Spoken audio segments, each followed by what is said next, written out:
नमस्कार दोस्तों, स्वागत है आपका अपने YouTube channel education classes Ramu में आपका स्वागत करता हूं। दोस्तों, आज की वीडियो हमारा हिंदी का प्रैक्टिस सेट चल रहा था, वो आज हमारा 12वां प्रैक्टिस सेट होगा। ध्यान रखिएगा, हिंदी का 12वां प्रैक्टिस सेट और 12वां टॉपिक भी होगा। तो वीडियो आपको पसंद आए तो वीडियो को लाइक शेयर सब्सक्राइब जरूर करिएगा।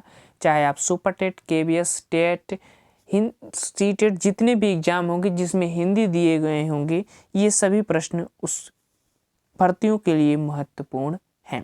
तो आज हमारा हिंदी का टॉपिक होगा क्रिया, जो कि काफ़ी महत्वपूर्ण टॉपिक है क्रिया, और इससे हम लगभग 50 इम्पोर्टेंट प्रश्न जो है करने वाले हैं इस वीडियो में। तो वीडियो आपको पसंद आए तो लाइक करिएगा।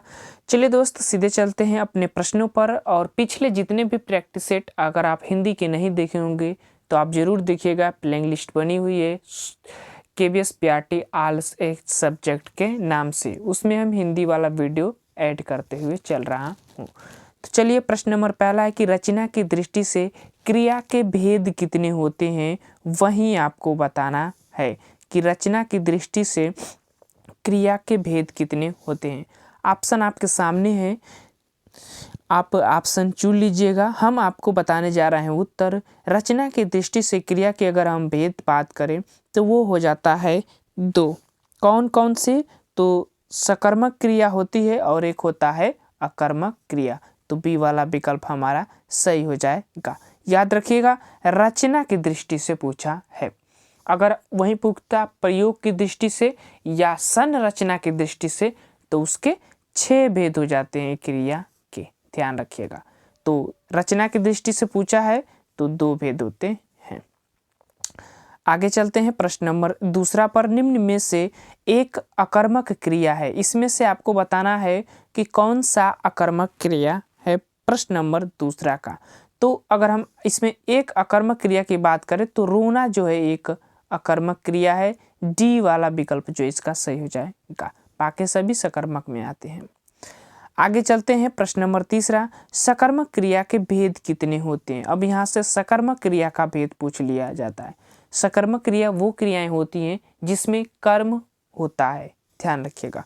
अब उसके 2 टाइप्स होते हैं, वो होता है एक कर्म और एक होता है द्वि कर्म वाली क्रिया। तो वो सकर्मक क्रिया के अंतर्गत ही आते हैं। ए वाला विकल्प इसका सही हो जाएगा। आगे चलते हैं प्रश्न नंबर 4 का, और प्रश्न नंबर 4 है कि निम्न में से क्रिया को पहचाने। इसमें से आपको क्रिया को पहचानना है कि कौन इसमें से क्रिया है। प्रश्न नंबर 4, कौन इसमें से क्रिया है, तो वो है हमारा उठना। ध्यान रखिएगा, ये हमारा क्रिया है, बाकी इसमें क्रिया और नहीं हो सकती।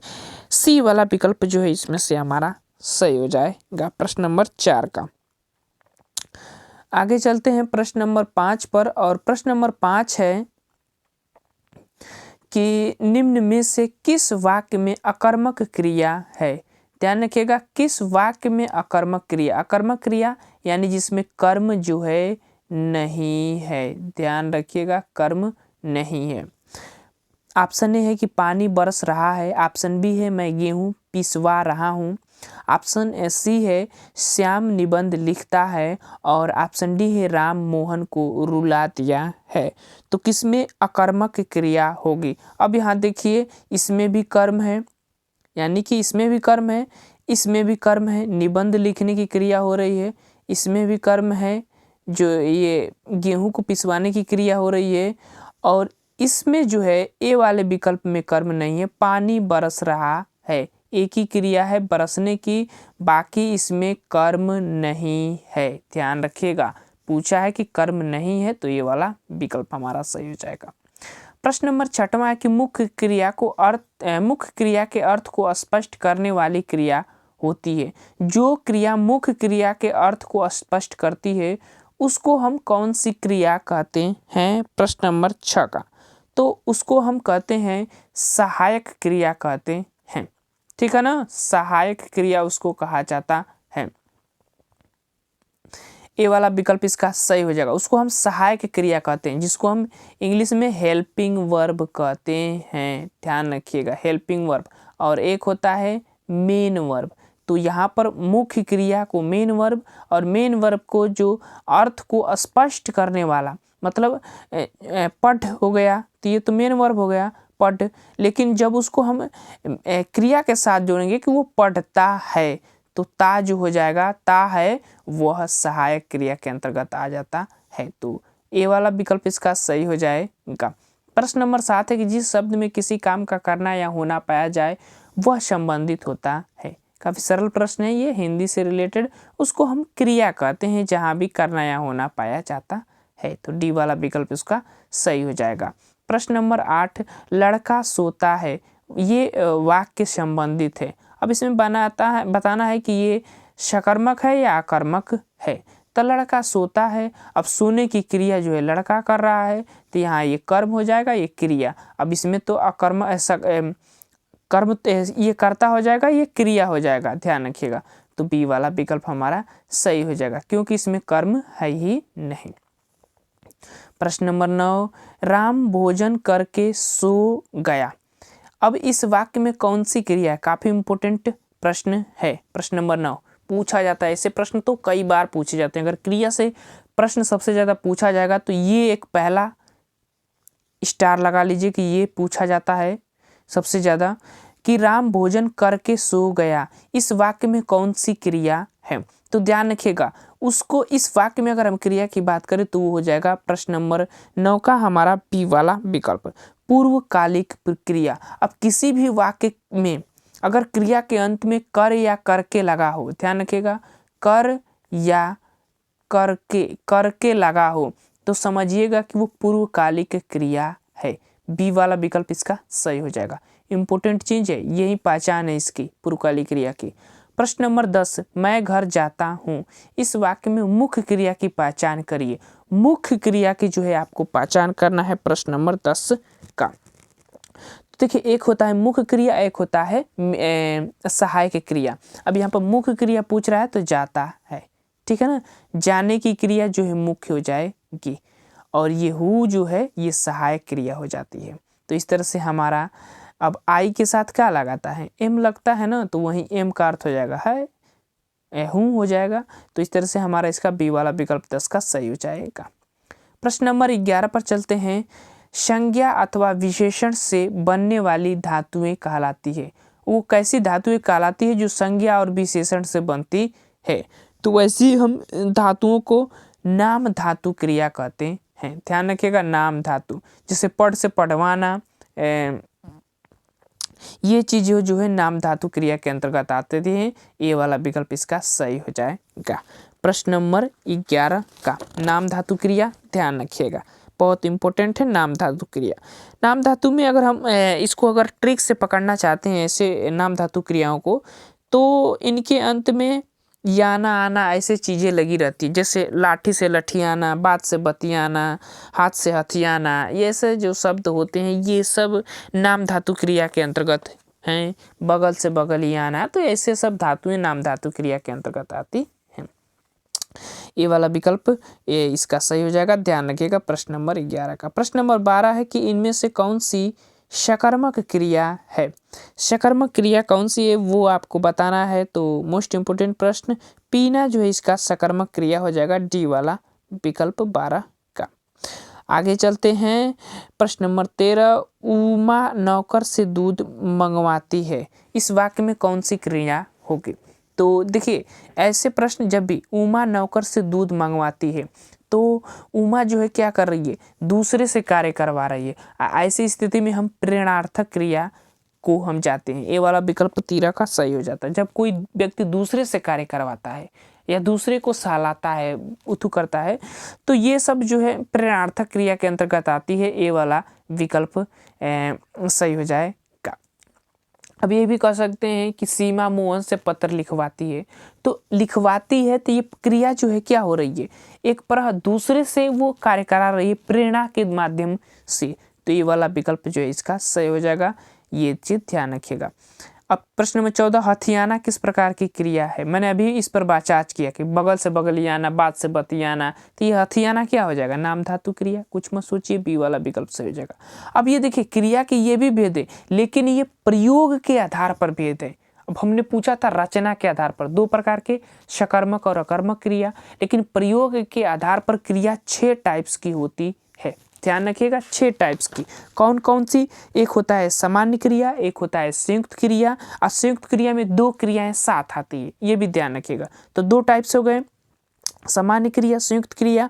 प्रेरणार्थक क्रिया, अभी मैंने बताया कि दूसरे से प्रेरणा के माध्यम से कार्य कराया जाता है, अभी इससे पहले प्रश्न उसी से रिलेटेड था। उसके बाद 3 हो गया हमारा, और चौथा है पूर्वकालिक क्रिया, कर या करके के अर्थ में प्रयोग किया जाता है, आपको पता होगा, नाम धातु क्रिया और कृदंत क्रिया। ये 6 टाइप्स के जो है क्रिया के प्रयोग के आधार पर, अब संरचना के आधार पर भी आप पा सकते हैं, 6 टाइप्स के होते हैं जो मैंने आपको बता दिया। उसी में से एक है नाम धातु क्रिया। आगे चलते हैं, प्रश्न नंबर 15, चिड़िया आकाश में उड़ रही, इस वाक्य में क्रिया बताइए। चिड़िया जो है आकाश में उड़ रही है, अब उड़ने की क्रिया कहाँ हो रही है? तो आकाश में। अब जब आकाश में हो रही है तो पूछ रहा है कि इस वाक्य में क्रिया बताइए कि क्रिया कौन सी, मतलब ये वाक्य कैसा है वो आपको बताना है, प्रश्न नंबर 15 का। तो देखिए प्रश्न नंबर 15 का हमारा जो विकल्प होगा वो आकाश में उड़ रही है, तो ए वाला विकल्प, क्योंकि इसमें सकर्मक क्रिया है तो ए वाला विकल्प हमारा सही हो जाएगा। आगे चलते हैं, प्रश्न नंबर 16, इनमें से कौन सी क्रिया का विकारक है? इनमें से कौन सी क्रिया का विकारक है? प्रश्न नंबर 16 का आपको बताना है।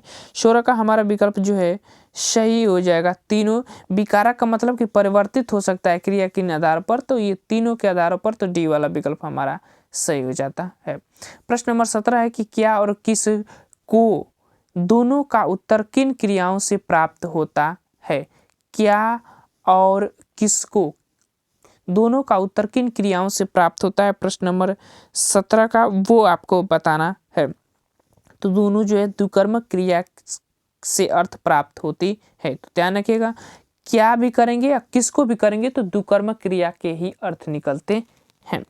ठीक, प्रश्न नंबर 17 का सी वाला विकल्प आपका सही हो जाएगा। प्रश्न नंबर 18 है कि काम का नाम बताने वाले शब्द को क्या कहते हैं? काम का नाम बताने वाले शब्द को हम क्या कहते हैं?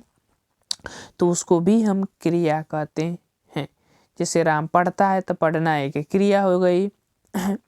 19, अपमानित होना नाम बोधक क्रिया किसके संयोग से बनी है? अपमानित होना जो है नाम बोधक क्रिया किसके संयोग से बनी है वो आपको बताना है, प्रश्न नंबर 19 का। तो देखिए एक तो विशेषण हो जाएगा, अपमानित विशेषण होता है, और अपमानित होना एक क्या है? क्रिया है, तो विशेषण और क्रिया के संयोग से बना है ये शब्द। प्रश्न नंबर 20, गाय बछड़े को दूध पिलाती है, इस वाक्य में क्रिया है। कौन सी क्रिया के टाइप से इस वाक्य में गाय बछड़े को दूध पिला रही है? ठीक है ना। प्रश्न नंबर 20 का कौन सी क्रिया है? तो द्विकर्मक क्रिया है। जो दूध एक तो हो जाएगा, और पिलाना क्रिया जो है एक दूसरी क्रिया हो जाएगी। तो नहीं, दो कर्मक क्रिया नहीं होगी भैया, ये द्विकर्मक क्रिया होगी, क्योंकि ये संयुक्त क्रिया के सकर्मक क्रिया के टाइप्स होते हैं। सकर्मक क्रिया में 2 टाइप्स हो जाते हैं, एक कर्मक और एक द्विकर्मक हो जाते हैं। यहाँ पर बछड़ा और जो है दूध दोनों अलग अलग चीज़ें हैं, और एक द्विकर्मक का कार्य कर रही हैं, दोनों अलग अलग कर्म के रूप में। तो सी वाला विकल्प हमारा इसका सही हो जाएगा, प्रश्न नंबर 20 का। प्रश्न नंबर 21 है कि धातु के बाद लगने वाले पूर्वकालिक क्रिया बनती है, तो कर या करके के अर्थ में, तो बी वाला विकल्प इसका सही हो जाएगा। प्रश्न नंबर 22 है कि श्याम ने राम को थप्पड़ मारा में क्रिया है। आपको बताना है श्याम ने राम को थप्पड़ मारा में क्रिया कौन सी होगी? प्रश्न नंबर 22 का कौन सी क्रिया होगी? तो वो होगी प्रश्न नंबर 22 का हमारा द्विकर्मक। तो ध्यान रखिएगा, यहाँ भी द्विकर्मक क्रिया हो जाएगी, ए वाला विकल्प सही हो जाएगा प्रश्न नंबर 22 का। आगे चलते हैं प्रश्न नंबर 23, और ये है हमारा संयुक्त क्रिया का उदाहरण आपको बताना है। 2 क्रियाएं साथ में होगी।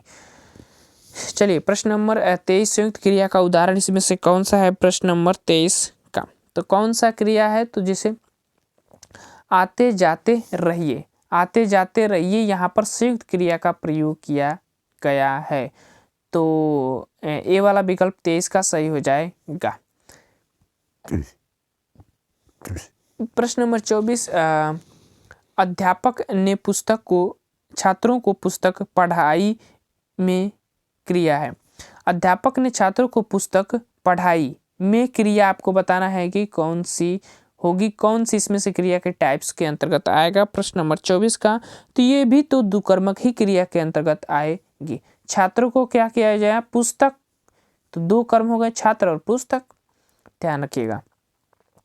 आगे चलते हैं प्रश्न नंबर 25, वे हंस रहे थे, रेखांकित शब्द में क्रिया आपको बताना है। रहे थे, तो रहे थे तो ये कौन सी क्रिया होगी? 25 का सहायक क्रिया। हंसना एक मुख्य क्रिया हो जाती है, तो ये एक सहायक क्रिया हो जाएगी। अगर टाइप्स पूछेगा किस क्रिया के अंतर्गत आएगा, तो यह द्विकर्मक संयुक्त क्रिया आप पढ़े होंगे ना, संयुक्त क्रिया के अंतर्गत ये आ जाएगा। चलिए प्रश्न नंबर 26, वे खेलती कूदती रहती है में क्रिया है। वे खेलती कूदती रहती है, इसमें कौन सी क्रिया है? 26 का आपको बताना है। प्रश्न नंबर 26 का उत्तर कौन सी क्रिया होगी? तो यहाँ भी संयुक्त क्रिया होगी, क्योंकि दो क्रियाएं साथ आई हुई है। चलिए प्रश्न नंबर 27, किस वाक्य में प्रेरणार्थक क्रिया है? मैंने बताया ना कि प्रेरणार्थक क्रिया में दूसरे से काम कराया जाता है। जैसे ऑप्शन ए, सूखे पत्ते हवा में उड़ रहे हैं, ये नहीं हो सकता। सोहन तैरना जानता है, ये भी नहीं। सी वाला विकल्प, पानी के बिना फसल सूख रही है। और डी, मालिक नौकर से सफाई करवा रहा है। ये वाला विकल्प जो है, जब दूसरे से जब कोई क्रिया कराई जाती है तो उसको हम प्रेरणार्थक क्रिया कहते हैं। 27 का डी वाला विकल्प हमारा सही हो जाएगा। प्रश्न नंबर 28 है कि निम्न में से प्रेरणार्थक धातु कौन सा है? प्रेरणार्थक धातु इसमें से कौन सा है? प्रश्न नंबर 28 का उत्तर आपको बताना है। तो देखिए, इसमें से अगर हम प्रेरणार्थक धातु की बात करें तो सुलाना एक प्रेरणार्थक धातु के अंतर्गत आ जाती है। सुलाना, डी वाला विकल्प सही हो जाएगा। प्रश्न नंबर 29, राम फल खाता है में क्रिया है। इसमें क्रिया पूछ रहा है कौन सी होगी? टाइप्स के अंतर्गत क्रिया, तो प्रश्न नंबर 29 का हमारा जो विकल्प सही होगा वो होगा सकर्मक क्रिया, क्योंकि राम के साथ जो खाने की क्रिया हो रही है वो फल को, और फल इस तरह से हमारा हो जाता है सकर्मक क्रिया, यानी कि ये कर्म के अंतर्गत आता है। प्रश्न नंबर 30 है कि वह पढ़ाई कर चुका है, वाक्य में कौन सी क्रिया है? कर चुका है। अब मैंने बताया ना कि कर या करके के अर्थ में पूर्वकालिक क्रिया होती है। बी वाला विकल्प 30 का सही हो जाएगा। प्रश्न नंबर 30 का कौन सा विकल्प सही होगा? पूर्वकालिक क्रिया। वह पढ़ाई कर चुका है, करके ना सॉरी ये पूर्वकालिक क्रिया नहीं हो सकती। वह पढ़ाई कर चुका है। अब यहाँ पर क्या है? एक पढ़ाई की क्रिया, एक कर चुका है, तो दो क्रियाएं हो जाती है। इस तरह से हमारा संयुक्त क्रिया होगा। ध्यान रखिएगा, ये पूर्वकालिक क्रिया नहीं, सॉरी मैंने ज़्यादा तक ट्रिक में ही डूब गया था। हमारा जो विकल्प सही होगा डी वाला, पढ़ाई एक क्रिया और एक कर चुका है क्रिया, तो दो क्रिया हो जाती है, तो ये संयुक्त क्रिया के अंतर्गत आएगा। प्रश्न नंबर 31, मैं बच्चों को तमाशा दिखाता हूँ, वाक्य में कौन सी क्रिया है? मैं बच्चों को तमाशा दिखाता हूँ, ये वाक्य में कौन सी क्रिया के अंतर्गत आएगा? प्रश्न नंबर 31 का आपको बताना है। तो कौन सी क्रिया के अंतर्गत आएगा? तो दो क्रियाएं इसमें भी हैं और ये द्विकर्मक क्रिया के अंतर्गत आ जाएगा। तो सी वाला विकल्प हमारा सही हो जाएगा। ध्यान रखिएगा। सकर्मक के टाइप्स दूसरा है द्विकर्मक क्रिया। द्विकर्मक क्रिया ध्यान रखिएगा। द्विकर्मक का मतलब जिसमें दो कर्म होते हैं वो द्विकर्मक क्रिया कहलाती है। प्रश्न नंबर 32, गोविंद ने राम को जगवाया में क्रिया है। जगवाया, मैंने बताया ना कि जब दूसरे से कोई कार्य किया जाता है तो वहां पर प्रेरणार्थक क्रिया होती है। 32 का ए वाला विकल्प हमारा सही हो जाएगा। ध्यान रखिएगा। प्रश्न नंबर 33, निम्नलिखित में से एक वाक्य में क्रिया भक्षण करने के अर्थ में प्रयुक्त हुआ है। यह वाक्य है। क्रिया भक्षण करने के अर्थ में प्रयुक्त हुआ है। प्रश्न नंबर 33 का कौन सा विकल्प हमारा सही होगा? तो देखिए, वह हराम का पैसा खाता है, ऑप्शन बी वह जूते खाता है, सी वह कसम खाता है और डी वह आम खाता है। अब इस भक्षण कर रहा है, भक्षण का मतलब वो कुछ खा रहा है। अब खा क्या रहा है? जूता खाएगा, हराम खाएगा, कसम खाएगा? नहीं, आम खा सकता है। तो डी वाला विकल्प जो है सही हो जाएगा। प्रश्न के अकॉर्डिंग ही मारना था उत्तर, इसमें ध्यान रखिएगा। प्रश्न नंबर 34, मीरा जोर से हंसी। यह वाक्य किस क्रिया का समुचित उदाहरण है? मीरा जोर से हंसी, ये कौन सी क्रिया के अंतर्गत आएगा? प्रश्न नंबर 34 का, और 34 का विकल्प होगा वो होगा अकर्मक क्रिया। ए वाला विकल्प हमारा सही हो जाएगा। इसमें कर्म नहीं है, ध्यान रखिएगा। प्रश्न नंबर 35 है कि इनमें से कौन सी क्रिया सकर्मक है? इसमें से कौन सी क्रिया सकर्मक है? प्रश्न नंबर 35 का, तो हमारा विकल्प सी वाला विकल्प पढ़ता है, ये सकर्मक क्रिया के अंतर्गत आती है। जैसे राम पुस्तक पढ़ता है, ठीक है ना, तो पुस्तक कर्म हो गई, तो सकर्मक क्रिया के अंतर्गत आ जाएगा। प्रश्न नंबर 36, इन निम्न में से सकर्मक क्रिया का वाक्य है। कौन सा इसमें से सकर्मक क्रिया का वाक्य है? ऑप्शन आपको पहला दिख रहा होगा, और भी ऑप्शन दिखाते हैं। चलिए 36 था ना, और बी सी डी यहाँ पर ऑप्शन दिख रहा है प्रश्न नंबर 36 का। तो कौन सी क्रिया होगी? तो देखिए, पूछा कौन सी क्रिया है, पहले देखते हैं। पूछा सकर्मक क्रिया है, हमको लगता है कि इसमें सकर्मक ही पूछा होगा। हाँ, सकर्मक क्रिया का वाक्य कौन सा है वो आपको बताना है प्रश्न नंबर 36 का, और हमारा विकल्प 36 का होगा पक्षी आकाश में उड़ते हैं। तो सी वाला विकल्प इसका सही हो जाएगा, ध्यान रखिएगा। आगे चलते हैं। प्रश्न नंबर 37, निम्नलिखित वाक्यों में से किसमें अकर्मक क्रिया प्रयुक्त है? याद रखिएगा, अकर्मक क्रिया की बात हो रही है, यानी इसमें कर्म नहीं रहेगा। तो किसमें अकर्मक क्रिया की प्रयुक्त किया गया है? प्रश्न नंबर 37 का, और हमारा विकल्प जो सही होगा वो होगा शिशु सो रहा है।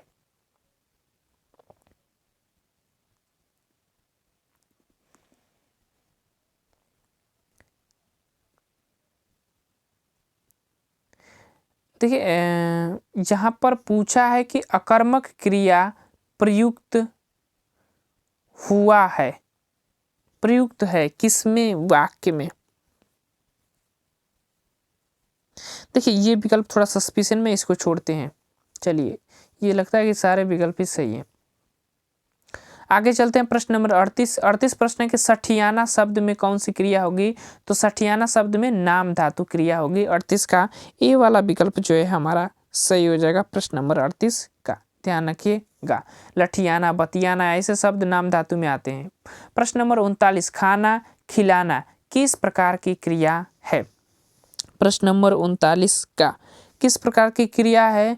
तो ये एक तरह का ना, ये एक अलग ही टाइप की क्रिया होती है, इसको यौगिक क्रिया कहते हैं, जिसे दो क्रियाएं साथ में होती हैं। तो खाना खिलाना, ठीक है ना, तो खाना एक खिलाना दोनों एक यौगिक क्रिया के अंतर्गत आएंगे। सी वाला विकल्प इसका सही हो जाएगा। प्रश्न नंबर 40, निम्नलिखित क्रियाओं में से कौन सी क्रिया अनुकरणात्मक नहीं है? अनुकरणात्मक नहीं है वो आपको बताना है प्रश्न नंबर 40 का, और विकल्प हमारा जो सही होगा जुठलाना। जुठलाना क्या हो जाएगा? नाम धातु क्रिया, ठीक है ना। अनुकरणात्मक नहीं है क्रिया के अंतर्गत, ये अनुकरणात्मक में नहीं आता है जुठलाना। फड़फड़ाना एक अनुकरण हो जाएगा, मिमियाना एक अनुकरण हो गया, हिनहिनाना एक अनुकरणात्मक क्रिया के अंतर्गत आ जाता है। प्रश्न नंबर 41, तुम खा रहे हो वाक्य में सहायक क्रिया आपको बताना है, जिसको इंग्लिश में हेल्पिंग वर्ब कहते हैं। तो सहायक क्रिया में क्या आएगा भैया, बताइए आपको। प्रश्न नंबर 41 का हिंट दे देता हूँ आप लोगों के लिए। देखिए, यहाँ पर रहे दिए है ना, विकल्प में दिया गया, सी वाला विकल्प सही हो जाएगा प्रश्न नंबर 41 का। आगे चलते हैं। प्रश्न नंबर 42, 42 प्रश्न, मैं माली से बाग सिंचवाता हूँ। अब यहाँ पर क्या है? दूसरे से कार्य कराया जा रहा है, और जब दूसरे से कार्य कराया जाए तो प्रेरणार्थक क्रिया हो जाती है। बी वाला विकल्प इसका सही हो जाएगा। प्रश्न नंबर 43, जिस क्रिया के दो कर्म होते हो वह क्या कहलाते हैं? तो सीधी सी बात, जिसके दो कर्म होंगे उसको द्विकर्मक क्रिया कहेंगे। चलिए इसमें विकल्प देख लेते हैं। द्विकर्मक क्रिया, सी वाला विकल्प दिया गया है, सही हो जाएगा प्रश्न नंबर 43 का। प्रश्न नंबर 44, शब्द निर्माण की दृष्टि से धातु के कितने भेद होते हैं? धातु के शब्द निर्माण की दृष्टि से कितने भेद होते हैं वो आपको बताना है प्रश्न नंबर 44 का। और विकल्प हमारा ए वाला, 2 प्रकार के होते हैं, 44 का ए। आगे चलते हैं, प्रश्न नंबर 45, क्रिया कैसा शब्द है? क्रिया अविकारी है कि विकारी है कि विशेषण है, वो आपको बताना है प्रश्न नंबर 45 का। तो अभी हमने एक पिछले प्रश्न हल किए थे कि क्रिया में लिंग वचन कारक का प्रभाव पड़ता है, तो विकारी शब्द के अंतर्गत आ जाएंगे। बी वाला विकल्प 45 का सही हो जाएगा। प्रश्न नंबर 46, प्रेरणार्थक क्रिया नहीं है इसमें से। देखिए प्रेरणार्थक क्रिया इसमें से नहीं है प्रश्न नंबर 46 का, वहीं आपको बताना है। आप देखिए इसमें से 3 विकल्प एक जैसे हैं, एक अलग है, तो ये तीनों विकल्प एक जैसे हैं, ये अलग है। उड़ना एक प्रेरणार्थक क्रिया के अंतर्गत नहीं आता है। आगे चलते हैं, प्रश्न नंबर 47, क्रिया को के मूल को कहते हैं। क्रिया के मूल को हम क्या कहते हैं? एक तरह का आधार उसको कह सकते हैं, मूल का मतलब आधार को हम क्या कहते हैं? प्रश्न नंबर 47 का, तो क्या कहते हैं उसको हम धातु कहते हैं। धातु तो क्रिया कहलाती है, धातु ही तो क्रिया होती है, ध्यान रखिएगा, धातु से ही कोई क्रिया का निर्माण होता है। आगे चलते हैं, प्रश्न नंबर 48, अकर्मक का अर्थ है। अकर्मक का अर्थ क्या है वो आपको बताना है। तो अकर्मक का मतलब होता है कि जिसमें कर्म न हो। अकर्म रहित वाला विकल्प बी वाला है, तो सही हो जाएगा बी वाला विकल्प प्रश्न नंबर 48 का। प्रश्न नंबर 49 है कि अर्थ की दृष्टि से संयुक्त क्रिया के कितने भेद होते हैं? याद रखिएगा, संयुक्त क्रिया के कितने भेद होते हैं? प्रश्न नंबर 49 का विकल्प हमारा जो सही होगा वो होगा 12 इसके भेद हो जाते हैं। कई नाम है भैया इसके, बी डी वाला विकल्प 49 का सही। प्रश्न नंबर 50, मूल धातु का स्वरूप कैसा होता है? मूल धातु का स्वरूप जो है कैसा होता है वो आपको बताना है प्रश्न नंबर 50 का। जैसे अगर हम बात करें तो P एक मूल धातु है, P से P ना हो जाएगा, ठीक। तो इस तरह से ये क्या है, एक स्वतंत्र होता है। जो मूल धातु जो होती है वो स्वतंत्र होता है। बी वाला विकल्प जो है सही हो जाएगा। अगर हम पढ़ से बोलें तो पढ़ से पढ़ना, तो ये इसका पढ़ क्या है, मूल धातु हो जाता है। ध्यान रखिएगा, ऐसे ही होते हैं मूल धातु। बी वाला विकल्प इसका सही हो जाएगा। तो ये थे हिंदी के 50 महत्वपूर्ण प्रश्न। बाकी चीज़ें, वीडियो आपको कैसा लगा? वीडियो अगर अच्छा लगा तो वीडियो को लाइक करिएगा, शेयर करिए, सब्सक्राइब करिएगा अपने ज़्यादा से ज़्यादा दोस्तों के पास। तो चलिए दोस्तों, वीडियो को समाप्त करते हैं। Thank you for watching this video.